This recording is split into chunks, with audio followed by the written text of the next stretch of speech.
কত মার্ক পেলে কোন কলেজে চান্স হবে?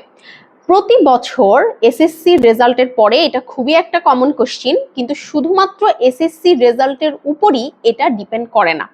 অর্থাৎ যারা ভালো মার্ক পেয়েছে তারা কোন কলেজগুলোতে চয়েস দিচ্ছে, তারা কি এলাকায় থেকে যাচ্ছে কিনা বা তারা ঢাকায় আসছে কিনা, এটার উপরেও কিন্তু ডিপেন্ড করে। তারপরও আমি তোমাদের একটা রাফ কাট হিসাব দেওয়ার এই ভিডিওতে চেষ্টা করব, কিন্তু আবারও বলছি এটা একদম ফিক্সড হিসাব না।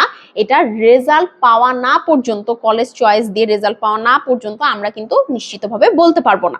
তো যারা 1200-র উপরে আছো তারা ইনশাল্লাহ ঢাকা এলাকা যে কোনো কলেজে আশা করা যায় তোমরা চান্স পাবে। সো তোমাদের প্রথম চয়েস যেটা হবে সেটা তোমরা হিসাব করে দিও, কারণ তোমাদের ফার্স্ট চয়েস লিস্টটাই আসলে চলে আসবে। এছাড়াও যারা 1180 থেকে 1200 রেঞ্জের আসো তারাও ফার্স্ট চয়েস হিসাব করে দিবে, কারণ তোমাদেরও ফার্স্ট চয়েসটা এসে যাওয়ার সম্ভাবনা খুবই বেশি। যদি তোমরা এলাকায় পড়বার ডিসিশন নিয়ে থাকো খুবই ভালো কথা, সেক্ষেত্রে অবশ্যই এলাকায় ফার্স্ট চয়েস দিও, মানে অন্য কলেজ ফার্স্ট চয়েস দেওয়ার দরকার নাই ঢাকায় যদি না এসে থাকো। এরপরে যারা 1150 থেকে 1180 রেঞ্জের আসো, তোমাদের এলাকার ভালো কলেজ যেটা, মানে আমরা 1 নম্বর ধরি যেটা, সেটাতে ইনশাল্লাহ হবে, আমি আশাবাদী। ক্ষেত্র বিশেষে না হতে পারে, 2-1 জনের যারা হয়তো একটু 50-এর কাছাকাছি মার্কের আসো, তাদের এলাকার ভালো কলেজে হবে। ঢাকার বেস্ট কলেজে না হলেও ঢাকার মোটামুটি যে বেস্ট কলেজ বলা যায়, মিড রেঞ্জও বলবো না, এগুলো বেশ ভালো কলেজ, সেগুলোতেও তোমাদের হবে। তো তোমরা আগেই ডিসিশন নিয়ে নিও যে তোমরা ঢাকায় পড়বা না এলাকায় পড়বা, এবং সেই অনুযায়ী তোমরা চয়েস দিও। 1150 থেকে 1130 রেঞ্জের যারা আসো তাদের ক্ষেত্র বিশেষে দেখা যাবে, যেরকম আমি আমার এলাকার কথা বললে আমি নির্দ্বিধায় বলতে পারি যে এলাকার 1 নম্বর কলেজ যেটা, ওটা তাদের হবে না। সো এলাকার 1 নম্বর কলেজ তোমাদের নাও হতে পারে, সেক্ষেত্রে তোমরা এলাকার 1 নম্বর কলেজ ফার্স্ট চয়েসে দিও, বাট সেকেন্ড চয়েসে তোমরা হচ্ছে এলাকার 2 নম্বর কলেজ দিও যদি তোমাদের এলাকায় পড়ার ইচ্ছা থাকে।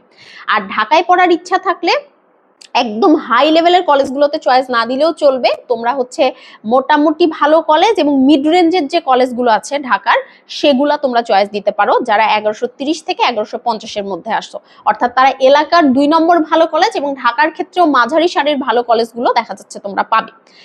এবং যারা 1130-এর নিচে, 1100 থেকে 1130 রেঞ্জের আসো, তারা দেখা যাবে এলাকার সেকেন্ড ভালো কলেজটা পাওয়ার ক্ষেত্রেও তোমরা বেগ পাবা, এবং ঢাকার মাঝারি সারের যে ভালো কলেজগুলো আছে সেগুলো পাওয়ার ক্ষেত্রেও তোমরা ভালো রকমেরই বেগ পাবা।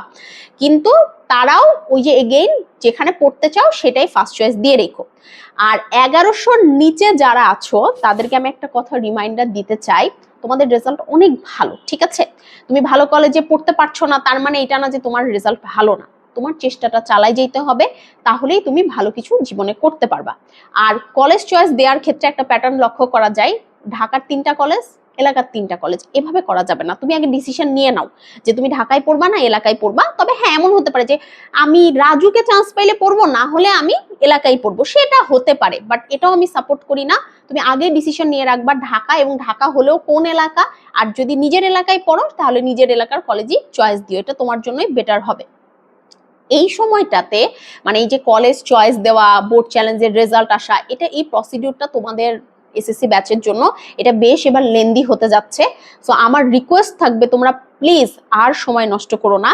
এমনকি তোমরা এই যে 3 ঘন্টা জার্নি করে কলেজে যাওয়ার যে স্বপ্নটা দেখো, তোমরা যদি এখন এইচএসসি পড়াটা ধরে পড়তে বসো, বেশি প্রেশার নিয়ে পড়তে বসার দরকার নেই, তোমরা হালকা পাতলা ভাবেও যদি পড়তে বসো, তোমরা রিয়েলাইজ করতে পারবা যে কলেজে উঠে অ্যাডজাস্ট করার জন্য তোমার 1 সেকেন্ড দেওয়ার মতো সময় নেই।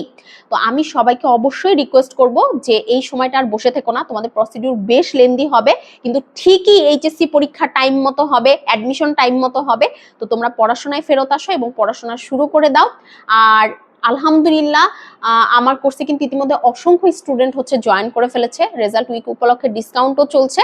তোমরা সঠিক গাইডলাইনে থাকতে হলে, কারণ এইচএসসি লাইফটা সঠিক গাইডলাইনে থাকা প্রচন্ড জরুরি। বাবা মায়ের কাছে যেহেতু তোমরা অনেকেই থাকবে না, তো সঠিক গাইডলাইনে থাকা জরুরি। আবার বাবা মায়ের কাছে থাকলেও গাইডলাইনে থাকা জরুরি, কারণ নতুন পরিবেশে গিয়ে অনেকেই সবকিছু উলটপালট করে ফেলায়। অনেক ভালো স্টুডেন্টের ক্যারিয়ার জাস্ট কলেজে গিয়ে একটা খারাপ ফ্রেন্ড পাতাই ফেলছে, সে কারণে নষ্ট হয়ে যায়। সো সঠিক গাইডলাইনে থাকতে চাইলে এবং জীববিজ্ঞানে কোনো ধরনের টেনশন মুক্ত, মানে টেনশন না নিতে চাইলে তোমরা কোর্সে দ্রুতই এনরোল করে ফেলো।